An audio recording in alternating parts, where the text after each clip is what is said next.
Բարև ձեզ Armen Press-ի հարգելի հետևորդներ, այսօր մենք հյուրընկալել ենք Շվեդիայի խորհրդարանի հայազգի պատգամավոր Արին Կարապետին։ Պարոն Կարապետ, շնորհակալություն մեր հրավերը ընդունելու համար։ Ես շնորհակալ եմ։ Բարի գալուստ Հայաստան։ Մերսի շատ։ Խոսենք համաժողովի մասին, դուք եկել եք մասնակցելու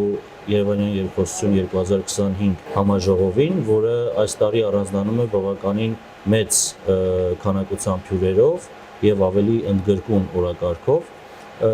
ինչպես կբնութագրեք ընդհանրապես այս տեսակի համաժողովների կարևորությունը եւ մասնավորապես Երևանյան երկխոսության կարևորությունն ու նշանակությունը Հայաստանի ու Հայաստանի արտաքին քաղաքականության համար։ Շատ մեծ նշանակություն ունի, որտեղ հիմա ովքեր այստեղ եղել են, արտասահմանից եկել են, բոլորը ասում են, որ շատ պրոֆեսիոնալ է։ Դե ես արմատով հայ եմ, բայց համ շվեդ եմ։ Եվ իմ հետ ավելի շատ կարող են անկեղծ լինել, որտեղ գոլեգաներ կան, որ Չեխիայից են եկել, Բրիտանիայից, Իռլանդիա, Նորվեգիայի դեսպանը, Ֆինլանդիայի դեսպանը եմ շփվել, կամ Հնդկաստանից, սա աշխարհից մարդիկ եկել են այստեղ։ Սա կոնֆերանսը ոնց է կազմակերպված, որտեղ երբ դու գալիս ես միջազգային հարցերով, այսպես ֆորումներ շատ քիչ կան։ Ասենք ես չեմ կարծում մենք Շվեդիայում կարողանանք այսքան պրոֆեսիոնալ ձևով կազմակերպենք երկու օր։ Լուրջ։ Տեղն էլ չի գտնի։ Եվ այսպես ֆորումներ շատ կարևոր է, որտեղ երբ դու գնում ես միջազգային հարցերով զբաղվում ես, կապերը շատ կարևոր են։ Եվ այս ֆորումներում դու կարող ես նոր կապեր ստեղծել։ Ես ինքս մի կապեր ստեղծել եմ։ Ես չեմ սպասում, որ Երևանում այդ կապերը ես կստեղծեմ, բայց այսքան երկու օրը ես ստեղծել եմ։ Եվ շատ կարևոր է, որտեղ մենք հայերս միշտ սիրում ենք բողոքել, մեր գլուխներս գովանք, բայց հենց երկիրից դուրս ենք թռնում։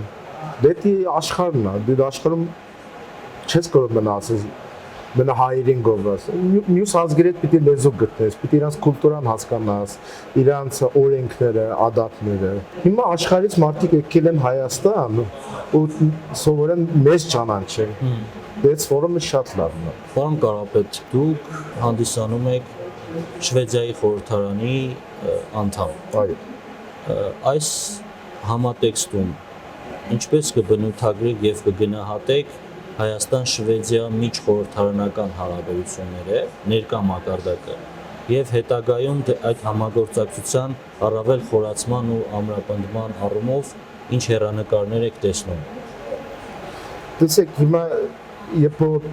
պատգամավորի ասիջանով երբ մենք շփվում ենք իրար հետ, այդ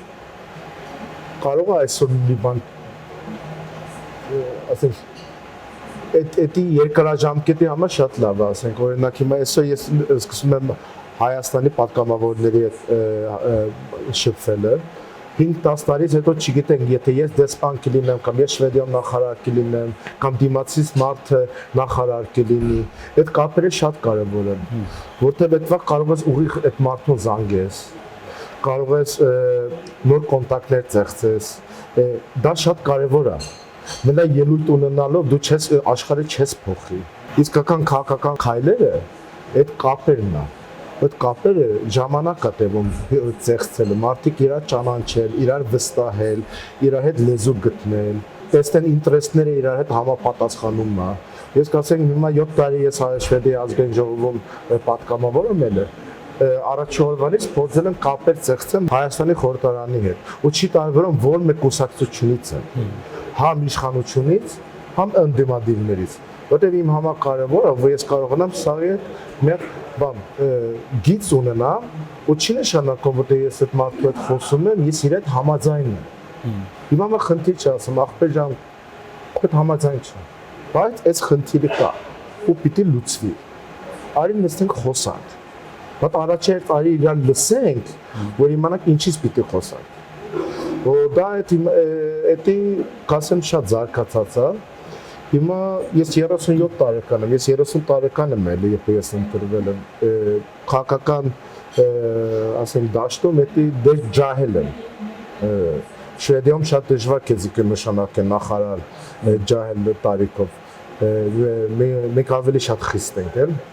կամ Հայաստան համեմատած օտար երկրների Հայաստանը նախորդ տարվա ընթացքում 2024-ի բավականին ակտիվ քայլեր ձեռնարկեց դեպի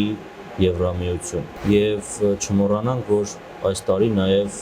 Հայաստանի Հանրապետության կառավարությունը, ինչպես նաեւ ազգային ժողովը հավանություն տվեցին Հայաստանի Եվրոպական միությանն անդամակցելու գործընթացի մեկնարկի մասին օրենքին, ինչը արձագանք ստացավ Եվրոպական միությունից, ինչպես կգնահատեք Հայաստանի կառավարության եւ ընդհանրապես Հայաստանի արտաքին քաղաքականության այս քայլերը եւ ինչքանով եք հավանական համարում առավել մերձեցումը Հայաստանի ու Եվրամիության միջև։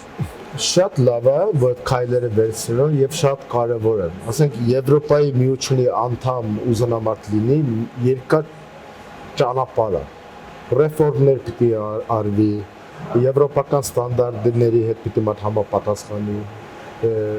Միան չէ որ մենք կարողանանք ով որ Հայաստանի քաղաքացի է 90 օրվա բան վիզա ստանա վրացիների նման ու կարողանա թռնի Եվրոպա, ասենք այսօր ուզում եմ թռնեմ բան Իտալիա 7 օր հանգստանալու։ Դա մի հատ ուղղ բան է, հնարավորություն է տալիս։ Բայց երկարաժամկետով նայես, տնտեսությունը դիվերսիֆիկացիա պիտի լինի Հայաստանում, որտեղ Հայաստանը փակ երկիր է, սովային երկիր չի։ Մինչև հիմա Հայաստանի ավիացիաները չեն կարելի թռնել Եվրոպայի միությունը։ Այդ կախվածությունը քեզի տալիս օտար երկրներին, երբ գալիս է լոջիստիկան։ Եթե ուզում ես քո ապրանքը էժան էլ ծախվի, ասենք օրինակ հայկական արտադաս ապրանքը ինքն էլ կախվածություն ունի, ասենք արտասահմաններից կարող է տարբեր բան, պրոդուկտներ պիտի առնի, որ հետո այստեղ կարողանա արտադրի, կամ երբ իմպորտ ես անում, այդ ամեն ինչը կարևոր է։ Հետո ասում ենք, դե մեր չգիտեմ, մեր արտադրած հայկական, չգիտեմ, ճիրերը համով են, բայց եթե եվրոպական ստանդարտով չի արտադրեն, չի մտնի Եվրոպայի շուգայի մեջ։ Ինչքան է դու գինը գցես, չի մտնի, որտեղ չի համապատասխանում բան ստանդարտների հետ։ Եվրոպայի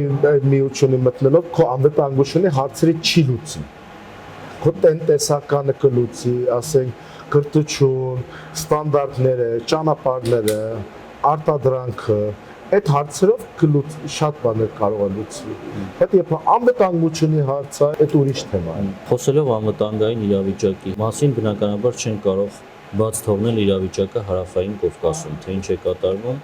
Հայաստան-Ադրբեջան հարաբերություններում։ Վստահ եմ տեղյակ եք, որ երկու կողմերը հայտարարել են խաղաղության համաձայնագրի կետերի շուրջ վերջնական պայմանավորվածության ու բանակցությունների վերջնականացման համար,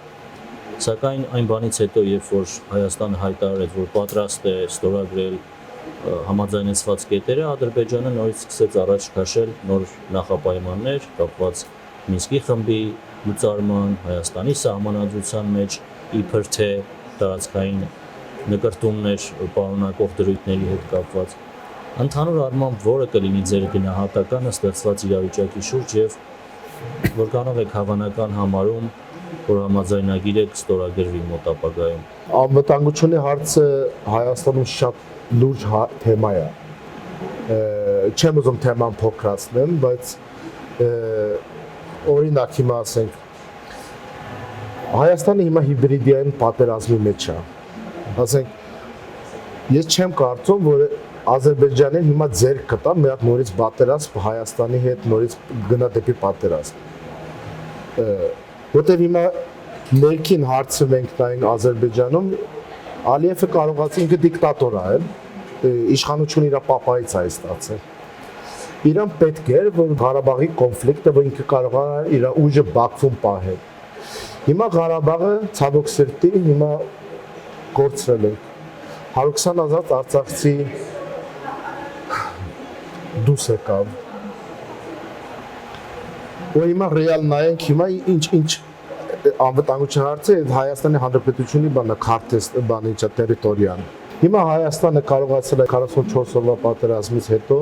նոր զենք առնի Հնդկաստանից, Ֆրանսիայից օգնություն ստանա, որ բանակը ռեֆորմներ ունի։ Հա, դանդաղ է գնում, բայց բանակը նորից ստեղծել ռեֆորմաները ամենադժվար ինստիտուտն է միակ պետության համար ռեֆորման է։ Մենք Շվեդիայում ինքներս որ աշխարհի 6-7-րդ ամենա զենքի մեծ արտադրողներից ենք, մենք ասում ենք մեզ 5-10 տարի պետք է որ մեր զորքը մենք ռեֆորմ անենք։ Եթե դա մեր համար 5-10 տարի պետք է, պատկերացրեք փոքր Հայաստանի համար ինչքան ժամանակ է պետք։ Հիմա Հայաստանը ճիշտ քայլեր է վերցնում, Ադրբեջանը հիմա հիբրիդային պատերազմի համար, որտեղ ինքը պարտք ունի Ռուսաստանին ու Թուրքիային։ Ու այս մեծ խաղը, ասենք Թուրքիան ու Ռուսաստանը ինչ ինտերեսներ ունեն։